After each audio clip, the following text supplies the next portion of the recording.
परमहंसा स्वादित चरण कमल चिन्मकरंदाय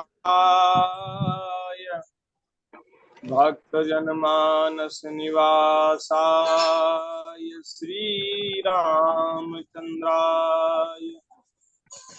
वागीशायस्य वदने लक्ष्मीर्यस्य च वक्षसि यस्यास्ते हृदये संवित् तं नृसिंहमहं भजे। विश्वसर्ग विसर्गादिनवलक्षण लक्षितम् श्रीकृष्णाख्यं परं धाम जगद्धाम नमामि तत्।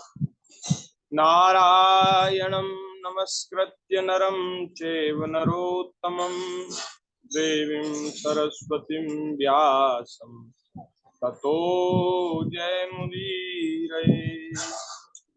यः स्वानुभावमखिल श्रुतिसारमेकम्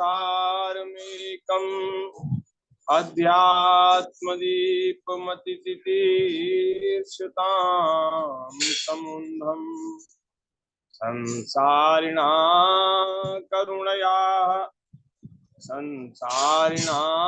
करुणया पुराणगुह्यम् तं व्याससूनुमुपयामि गुरुं मुनीनाम्। प्रह्लाद नारद पराशर पुंडरीका व्यासाम्बरीश सुख सौनक भीष्म रुक्मांगदार्जुन वशिष्ठ विभीषणादि पुण्यानिमान् परं भागवतान् नमामि। सीतानाथ समारंभां श्रीरामानंदार्य मध्यमाम् अस्मदाचार्य पर्यन्तां वन्दे गुरु परंपराम्। गुरुर्ब्रह्मा गुरुर्विष्णु गुरुर्देव महेश्वरः गुरुर्साक्षात् परब्रह्म तस्मै श्री गुरुवे नमः। भक्त भक्ति भगवंत गुरु चतुर्नाम बपुएक इनके पद वंदन किए नाशे विघ्न अनेक।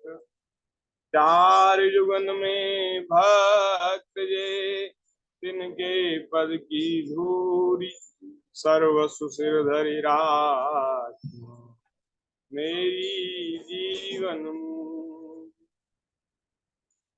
कृष्ण गोविंद गोविंद गोपाल नंद लाल कृष्ण गोविंद गोविंद गोपाल नंद लाल। कृष्ण गोविंद गोविंद गोपाल नंद लाल कृष्ण गोविंद गोविंद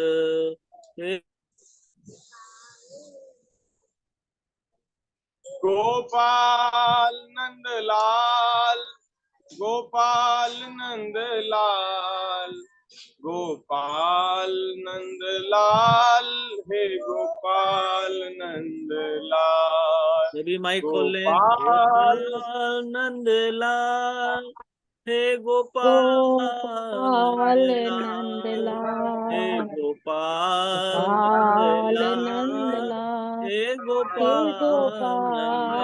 नंद लाल। गोविंद गोविंद गोपाल नंद लाल कृष्ण गोविंद गोविंद गोपाल नंद लाल। कृष्ण गोविंद गोविंद गोपाल नंद लाल कृष्ण कृष्ण गोविंद गोविंद हे गोपाल नंद लाल।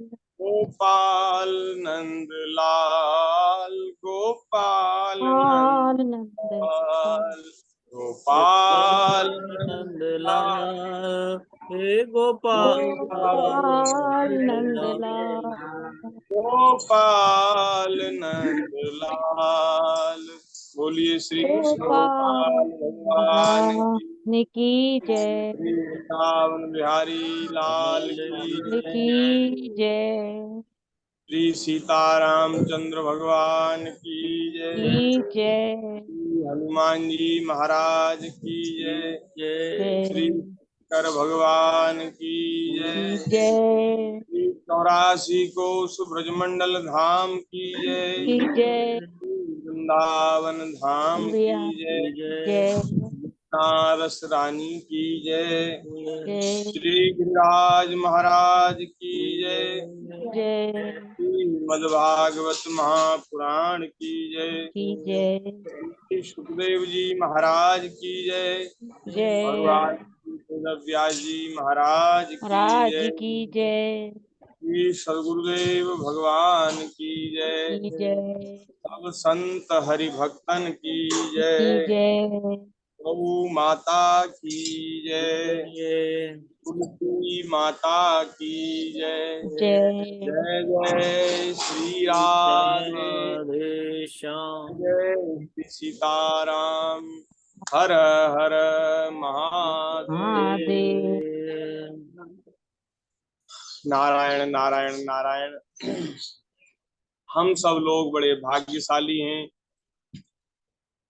अनंत कृपा करुणा के समुद्र, दीन बंधु दया सिंधु, भक्त वांछा कल्प तरु, भक्त वत्सल भगवान श्री राधा ब्रजेंद्र नंदन जी की महती कृपा करुणा से श्रीमद् भागवत जी की मंगलमयी कथा, रसमयी कथा हम सब लोग श्रवण कर रहे हैं। ऐसा सुंदर सौभाग्य, दुर्लभ सौभाग्य, जो देवताओं को भी दुर्लभ है, ऐसा सौभाग्य हम सबको प्राप्त हो रहा है। पिछले कुछ दिनों से ठाकुर जी की दया से, कृपा से हम सब लोग भागवत जी की मंगलमयी कथा रसपान कर रहे हैं। भागवत जी में तृतीय स्कंध में कल हमने 9वें और 10वें अध्याय की चर्चा करी थी। 10वें अध्याय में जो 10 प्रकार की सृष्टि है, सृष्टि के वर्णन में जो ब्रह्मा जी ने 10 प्रकार की सृष्टि जो बनाई है, उसका हमने अंत में निवेदन किया था। उससे पहले ब्रह्मा जी के द्वारा भगवान श्री नारायण की स्तुति, उसका हमने वर्णन किया। और श्री ठाकुर जी की कृपा से खूब बड़ा आनंद है, बड़ा सुख है। नित्य नया नया सुख भगवान की कथा में प्राप्त होता है और हम सबको हो रहा है। तो कल बड़ी सुंदर चर्चा हुई और महाराज उस 10 प्रकार की सृष्टि का वर्णन हमने किया। तो उसमें हमने निवेदन किया था कि ब्रह्मा जी ने जो 10 प्रकार की सृष्टि बनाई, उसमें महाराज पहली सृष्टि है महतत्व की। महतत्व की सृष्टि सबसे पहली है। भगवान की प्रेरणा से सत्वादि गुणों में विषमता होना ही इसका स्वरूप है। सतोगुण, रजोगुण, तमोगुण की जो विषमता है, उनके जो भेद हैं, वही इसका स्वरूप है। दूसरी सृष्टि है अहंकार की, जिससे पृथ्वी, ज्ञानेंद्रिय और कर्मेंद्रिय और पंचभूत की उत्पत्ति होती है। तीसरी सृष्टि है भूत सर्ग, जिसमें पंच महाभूतों की उत्पत्ति होती है। चौथी सृष्टि इंद्रियों की है। पांचवी सृष्टि इंद्रियों के अधिष्ठाता सात्विक अहंकार से उत्पन्न हुए देवताओं की है। और छठी सृष्टि है अविद्या की, माया की। इस प्रकार से ये 6 प्राकृत सृष्टियां हैं।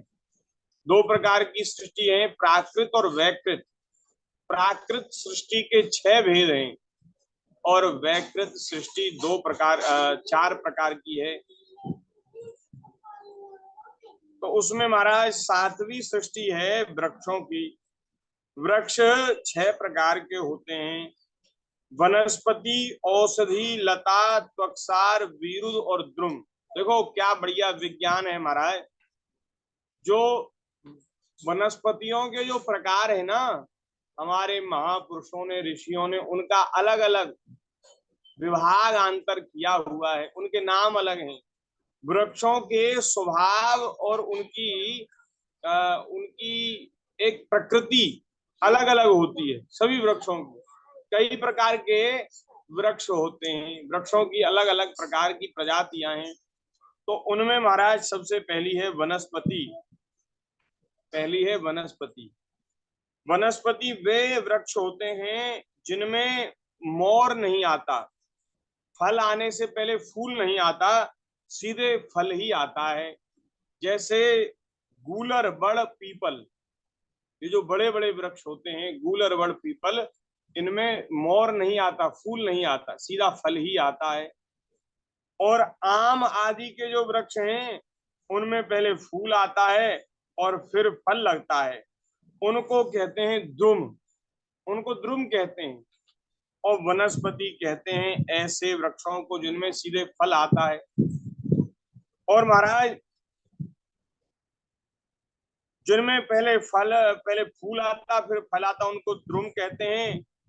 और जो फलों के पक जाने पर नष्ट हो जाते हैं, फल आया और उसके बाद वृक्ष भी नष्ट हो गया, जो एक ऋतु के, दो ऋतु के, चार ऋतु के, जो सीजन के जो वृक्ष होते हैं उनको महाराज औषधि कहते हैं। जैसे धान, गेहूं, चना, ये सब जो वृक्ष हैं इनमें एक फसल आती है उसके बाद ये नष्ट हो जाते हैं, इनको औषधि कहते हैं। और महाराज तीसरे प्रकार के हैं लता, चौथे प्रकार के हैं लता। लता कैसे होते हैं? जो किसी वृक्ष का आश्रय लेकर के ऊपर की ओर चढ़ते हैं। जो लताएं वृक्ष का आश्रय लेकर के, उनका तना बड़ा कमजोर होता है, इसलिए किसी वृक्ष का आश्रय लेकर के ऊपर की ओर चढ़ते हैं। जैसे सब्जियों की लताएं होती हैं, जैसे घिया है, तोरई है, इनकी लताएं ऊपर की ओर चलती हैं। और कुछ कुछ लताएं फूलों की भी होती हैं, फूल लगते हैं। गिलोय, गिलोय की जो लता होती है वो ऊपर की ओर जाती है, उसको कुछ ना कुछ आधार ऊपर के लिए जाने के लिए चाहिए, नीचे नहीं फैलती वो। नीचे अगर आप उसको रखोगे तो उसका विकास नहीं होगा, तो वो होती है लता। और एक होते हैं त्वक्सार, पांचवें प्रकार के होते हैं त्वक्सार, जिनकी छाल बड़ी कठोर होती है। जैसे बांस, बांस भी एक प्रकार का वृक्ष है, उसकी छाल बड़ी कठोर होती है, उसको कहते हैं त्वक्सार। और छठी प्रकार की सृष्टि है वृक्षों की विरुद्ध, जो लता पृथ्वी पर ही फैलती हैं और कठोर होने के कारण ऊपर नहीं चढ़ती। जैसे खरबूजा, तरबूजा, उन पर बड़ा फल लगता है तो वो ऊपर नहीं चढ़ती, वो पृथ्वी पर ही फैलती, उनका विकास पृथ्वी पर ही होता है। इस प्रकार ये 6 प्रकार की वृक्षों की प्रजातियां हैं। ये सब लता पताएं जो वृक्ष हैं ये 6 प्रकार के होते हैं। और 7वीं सृष्टि है पशु पक्षियों की।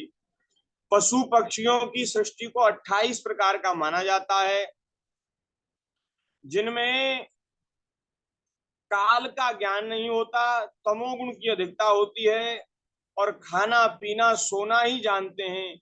इन्हें सूंघने से ज्ञान हो जाता है। इनके हृदय में विचार शक्ति या दूरदर्शिता नहीं होती, इनके इनके मन में विचार शक्ति नहीं होती और ये दूर की बात नहीं सोच सकते, दूरदर्शिता नहीं होती। जैसे हम लोग अपने जीवन का प्रबंध करते हैं तो साल 2 साल 10 साल के आगे तक की बात का सोच करके, स्मरण करके हम अपने जीवन की व्यवस्था को, प्रबंध को बनाते हैं। लेकिन ये पशु पक्षी बेचारे, इनमें ऐसा विचार नहीं होता, ऐसा विवेक नहीं होता कि आगे भविष्य के लिए कोई योजना बनावें और फिर उस योजना पर अमल करें और फिर महाराज अपने जीवन का मैनेजमेंट वो ठीक से रख सकें। इनका तो ये होता है कहीं से भोजन मिल गया, खा लिया, खा लिया, पी लिया, सो गए, मलमूत्र का त्याग कर दिया, विषयों का भोग कर लिया, यही इनका जीवन होता है। इनमें दूरदर्शिता नहीं होती।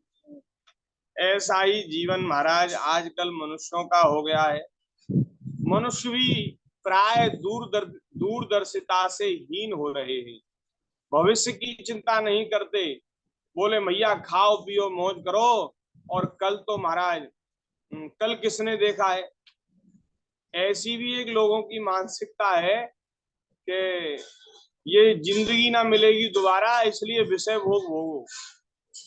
ये ये जीवन दोबारा नहीं मिलेगा इसलिए भजन करो, ये नहीं सोचते। बोले जिंदगी तो बड़ी बढ़िया है और महाराज बड़ा आनंद है, अब दोबारा तो मिलनी नहीं है, इसलिए खूब विषय भोग हो, जितना अधिक भोग सकते उतना अधिक भोग। ऐसी भी लोगों की मानसिकता, ये कलयुग है महाराज। कलयुग में बड़ी विचित्र विचित्र प्रकार के लोग सामने आते हैं। तो इन पशु पक्षियों में गाय, बकरे, भैंस और हिरन, सुअर, नीलगाय, रुरु नाम के मृग, भेड़ और ऊंट, ये दो खुर वाले पशु कहलाते हैं। इनके दो खुर होते हैं। पर गधा, घोड़ा, खच्चर, गौर मृग, सरफ और चमरी ये एक खुर वाले पशु होते हैं। अब 5 नख वाले पशु पक्षियों के भी नाम सुनो। कुत्ता, गीदड़, भेड़िया, बाघ, बिलाव, खरगोश, शाही, सिंह, बंदर, हाथी, कछुआ, मगर आदि जो पशु हैं, उनके एक एक पैर में 5-5 नाखून होते हैं, पंजे होते हैं। और महाराज कंक, गिद्ध, बटेर, बाज, मोर, हंस, सारस, चकवा, कौआ, उल्लू आदि उड़ने वाले जीवों को पक्षी कहते हैं। इस प्रकार से ये पशु पक्षियों की सृष्टि को ब्रह्मा जी ने बनाया। और इसके बाद फिर नवी सृष्टि मनुष्यों की यह एक ही प्रकार की होती है। इसके आहार का प्रभाव मुंह से नीचे की ओर होता है। मनुष्य प्राय रजोगुण प्रधान, कर्म परायण और दुख रूप विषयों में ही सुख मानने वाले होते हैं। ये मनुष्यों की प्रकृति बताई गई। दुख रूपी विषयों में ये सुख मानने वाले होते हैं। स्थावर, पशु, पक्षी और मनुष्य, ये तीनों प्रकार की सृष्टियां और आगे कहा जाने वाला देव सर्ग वैकृत सृष्टि है। और इसके अतिरिक्त सनकादि ऋषियों का जो कौमार सर्ग है, उसकी गणना प्राकृत और वैकृत दोनों प्रकार की सृष्टियों में होती है। इस प्रकार से 10 प्रकार की सृष्टि का वर्णन किया है। और यहाँ श्री मैत्रेय जी विदुर जी से कह रहे हैं कि हे विदुर जी, ब्रह्मा जी ने देवता, पितर, असुर, गंधर्व, अप्सरा, यक्ष, राक्षस, सिद्ध, चारण, विद्याधर, भूत, प्रेत, पिशाच और किन्नर, किमपुरुष, अश्वमुख आदि भेद से देव सृष्टि 8 प्रकार की है। देवताओं की भी सृष्टि उन्होंने की, तो देवता भी 8 प्रकार की बनाई। उनमें 8 प्रकार का विभाग है देवताओं में। कौन से हैं? बोले एक तो होते हैं देवता, दूसरे होते हैं पितर। पितर भी होते तो देव ही हैं, लेकिन उनका नाम है पितर। वो देवताओं से थोड़ी नीची श्रेणी के होते हैं, उनका अलग लोग है, अलग लोग है रहने के लिए, दूसरे लोग में रहते, पितृलोक में भी रहते हैं। तीसरे होते हैं असुर। असुर भी महाराज देव योनि है, देव सृष्टि है। ये जो असुर जो होते हैं वो कहीं आकाश में किसी लोक में रहते हैं, तो मनुष्यों से ज्यादा विशेषता उनमें होती है। कुछ उनमें महाराज ऐसी शक्तियां होती, रिद्धि सिद्धियां होती हैं जो मनुष्यों से श्रेष्ठ उनको बनाती। वैसे शक्ति को देखने से, शक्ति को देखें तो उनकी सृष्टि अच्छी है, लेकिन ये मनुष्यों का महाराज ऐसी महिमा है मनुष्य शरीर की कि देवता भी इसकी वांछा करते हैं, इच्छा करते हैं। और ये मनुष्य शरीर सब देहों में सबसे श्रेष्ठ है, सब शरीरों में सबसे श्रेष्ठ। बोले सबसे दुर्लभ कवन शरीरा, सबसे दुर्लभ कौन शरीर है? श्री गरुड़ जी ने कागभूषण जी से प्रश्न पूछा। पर तमाम तरह के शरीर हैं, योनियां हैं, 84 लाख योनियां हैं, उनमें सबसे श्रेष्ठ योनि कौन सी है? तो श्री कागभूषण जी ने कहा नरतम नरतन सम नहीं कवनेउ देहि। नर सम नरतन सम नहीं कवनेउ देहि। सुर मुनि सुर नर मुनि सब जाचत जेहि। देवता भी जिसकी याचना करते हैं, चाहते हैं, ऐसे मनुष्य शरीर के समान और कोई शरीर श्रेष्ठ नहीं है। क्यों? इसकी श्रेष्ठता इतनी क्यों है? क्योंकि महाराज इससे ज्ञान भक्ति वैराग्य की प्राप्ति की जा सकती है और स्वर्ग की और मोक्ष की ये निशानी है। और कोई यदि पाप कर्म करे तो नरक की भी निशानी है। ये एक निशानी 3 जगह खुलती है, 3 जगह दरवाजे हैं इसके। देखो कैसी विचित्र निशानी है। एक ही निशानी है लेकिन महाराज ये 3 प्रकार से काम करती है। पुण्य करने वालों को तो स्वर्ग पहुंचा देती है, पाप करने वालों को नरक पहुंचा देती है, एक ही निशानी। और महाराज जो पाप पुण्य से ऊपर उठ जाते हैं, अपने आप को भगवान के चरणों में समर्पित कर देते हैं, ठाकुर जी का भजन करते स्मरण करते हैं, उनको ये अपवर्ग मोक्ष की प्राप्ति करा देती है। स्वर्ग नरक अपवर्ग निसेनी ज्ञान भगति विराग शुभ देनी। तो ऐसी ये मनुष्य देह है। तो जो असुर होते हैं उनको भी देवताओं में गणना की गई है। चौथे नंबर के होते हैं गंधर्व और अप्सरा।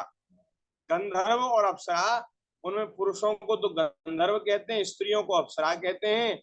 वे महाराज चौथे प्रकार की देव सृष्टि है। यक्ष और राक्षस जो कुबेर जी हैं, और कुबेर के जो गण हैं सेवक, उनको यक्ष कहते हैं। वो भी महाराज देवता हैं। एक यक्ष लोक है, उसमें यक्ष रहते हैं। यक्ष और राक्षस, उन्हीं को राक्षस कहते हैं, यक्षों को ही राक्षस कहते हैं। तो इस प्रकार से पांचवी सृष्टि ये है। और महाराज सिद्ध चारण विद्याधर ये छठवीं, और भूत प्रेत पिशाच और किन्नर किम पुरुष ये जो हैं, इनको महाराज किन्नर और किम पुरुष, इनको इस प्रकार से 8 प्रकार की देव सृष्टि। ये जो किन्नर जो होते हैं, इनकी भी गणना देव सृष्टि में की गई। लेकिन इनमें भूत प्रेत पिशाच और किन्नर और किम पुरुष ये जो है मनुष्यों से नीचे हैं, और जो 6 प्रकार के देवता हैं वे मनुष्यों से ऊंचे श्रेष्ठ कहलाते हैं। और भूत प्रेत पिशाच और किन्नर किम पुरुष ये मनुष्यों से नीचे कहे जाते हैं। लेकिन किन्नरों को महाराज देव सृष्टि में उनकी गणना की गई, इसलिए हमारे यहाँ किन्नर समाज का बड़ा आदर होता है। उनको शुभ माना जाता है। तो इस प्रकार से वर्णन किया गया है। अब यहाँ 10वां अध्याय संपूर्ण हो गया। बोलिए भक्त वत्सल भगवान की जय। एकादश स्कंद में हम प्रवेश कर रहे हैं। एकादश स्कंद में नहीं, एकादश अध्याय में। स्कंद तो तृतीय चल रहा है, अध्याय 11वां उसमें हम प्रवेश कर रहे हैं। क्षमा करें। मैत्रेय जी कह रहे हैं, मैत्रेय उवाच चरमः षद विशेषाणां नेको संयुतः सदा परमाणु सविज्ञेयो नणामेक्य भ्रमो यतः। इसमें महाराज काल के विभाग का वर्णन किया है। अणु से लेकर के और महाराज परार्ध तक, अणु के बराबर छोटा समय और परार्ध के बराबर बड़ा समय। तो उस पूरे काल की गणना श्री मैत्रेय जी महाराज कर रहे हैं। मैत्रेय जी कहते हैं, हे विदुर जी, पृथ्वी आदि का जो सूक्ष्मतम अंश है, जिसका और विभाग नहीं हो सकता, तथा जो कार्य रूप को प्राप्त नहीं हुआ है और जिसका अन्य परमाणुओं के साथ संयोग भी नहीं हुआ है, उसे परमाणु कहते हैं। अणु से भी छोटा एक होता है, उसको परमाणु कहते हैं। ऐसे अनेक परमाणुओं के परस्पर मिलने से ही मनुष्यों को भ्रमवश उनके समुदाय रूप एक अवयवी की प्रतीति होती है।